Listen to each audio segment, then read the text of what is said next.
BJP नेता राम कदम जी इस वक्त हमारे साथ जुड़ चुके हैं। राम कदम जी, बहुत बहुत स्वागत है आपका टाइम्स ऑफ भारत पर। सर देखिए किस तरीके से टाइगर मेमन ने इसको लेकर बकायदा धमकी दी थी, जमीन खरीदने की यहां पर कोशिश की जा रही थी कब्र के लिए। और सवाल ये कि आखिर पुलिस से उस वक्त क्यों नहीं शिकायत इसको लेकर की गई, और जो ट्रस्टी है वो क्यों इसको लेकर झूठ बोल रहे हैं?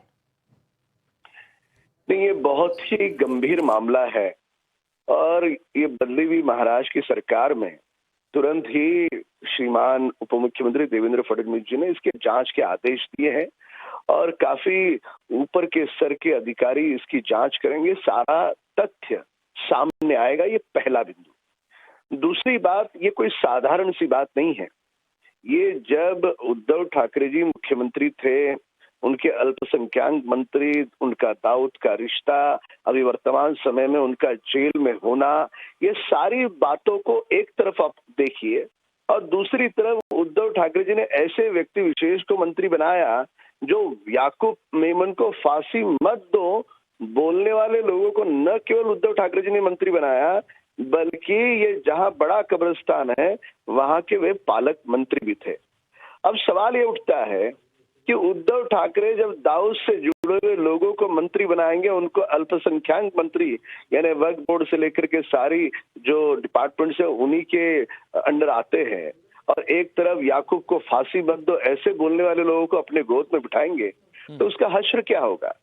और वही कारण है कि एक देश का दुश्मन आतंकवादी जिसने मुंबई के लोगों का खात्मा किया, बहुत बेरहमी से बमकांड में लोग मर गए उसमें, ऐसे लोगों को जो श्राप है उनके परिवार, कई लोग के परिवार बिछड़ गए इसमें, तो दर्द भरी बात है कि ऐसे आतंकवादी का महिमा मंडन कैसे हो सकता है? और पूरी तरह से उद्धव ठाकरे जी के कार्यकाल में हुआ, और ये कोई अनदेखी नहीं है। ये जानबूझ करके इंटेंशनली किया गया कि आतंकवादी नहीं है, जैसे मान करके चलो कोई शहीद है, कोई पीर बाबा है, कोई महात्मा है, इस रूप से किया गया है।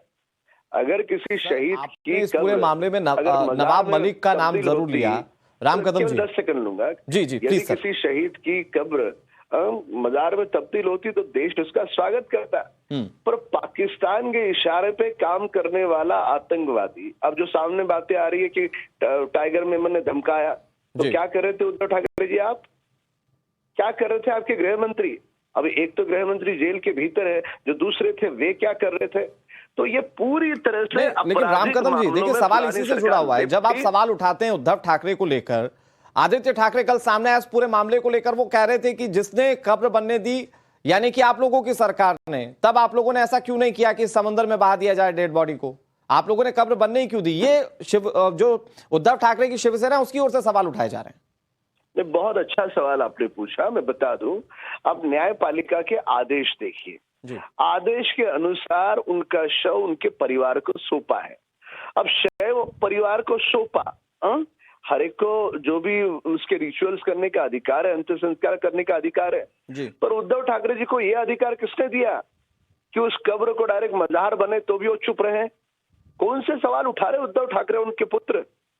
हम तो उनको लोग अब कह रहे पेंगुइन सेना, अब 2 दिन से जो बचाव कर रहे याकूब मेमन का, तो उनकी सेना को याकूब मेमन बचाव सेना कहना चाहिए कि शव को तुमने समुद्र में क्यों नहीं डाला? भाई साहब, आप न्यायपालिका का आदेश देखो।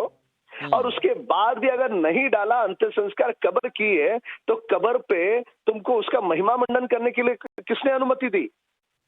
यानी जो खुद ने जो किया वो छुपाएंगे और आरोप प्रत्यारोप पर कटाक्षी राजनीति में उलझेंगे, ये कौन सा न्याय हुआ?